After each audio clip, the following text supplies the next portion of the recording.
নমস্কার, আমি তুলিকা। আমার নতুন একটি ব্লগে আপনাদেরকে স্বাগত জানাই।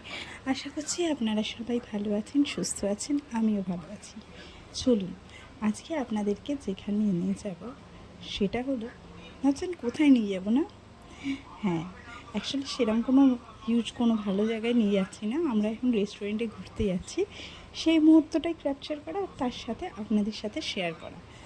যেহেতু অনেকটাই রাত হয়ে গেছিলো আমাদের বেরোতে, বাড়ি থেকে প্রায় 10টা বেজে গেছিলো বেরোতে, তাই জন্য ভিডিওটা আমি অনেকটাই লেটে আপলোড দিচ্ছি।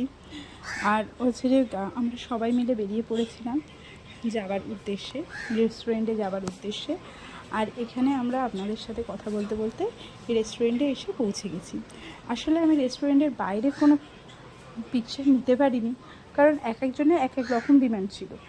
তাই জন্য ভাবছিলাম কোন রেস্টুরেন্টে যাব, সেই জন্য আগে থেকে বাইরের কোনো ক্লিপ আমি নিতে পারিনি, কারণ কোন রেস্টুরেন্টে ওরা ঢুকবে নিজেরাই কনফিউজ হয়ে গেছিলো। আর যেহেতু অনেকটাই রাত হয়ে গেছিলো, তাই রেস্টুরেন্টের ভেতরেরটাও কিন্তু অনেকটাই ফাঁকা ছিল। যাই হোক, অনেকটা ফাঁকা হওয়ার কিন্তু একটা সুবিধা আছে, আমরা যা হল্লা পাঠিয়েছি, নাহলে তো আমাদেরকে লোকে বলেই দিত এরা কোথা থেকে উড়ে এসছে বাবা কে জানে। যাই হোক, এখানে সবাই মিলে বসে পড়েছি। আর এই দেখুন বাইরের ইমেজটা কিন্তু খুব সুন্দর ছিল, দেখুন বাইরেটা কত সুন্দর লাগছে।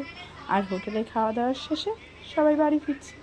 যাই হোক, ভিডিওটি কেমন লাগলো অবশ্যই জানাবেন, আর ভালো লাগলে লাইক কমেন্ট করতে ভুলবেন না। আর যদি কোথাও ভুল ত্রুটি হয়ে থাকে সেটাও জানাবেন। যেহেতু খাবারের ছবি দিতে নেই, তাই জন্য সেই মুহূর্তটা আমি বাদই দিলাম। বাই।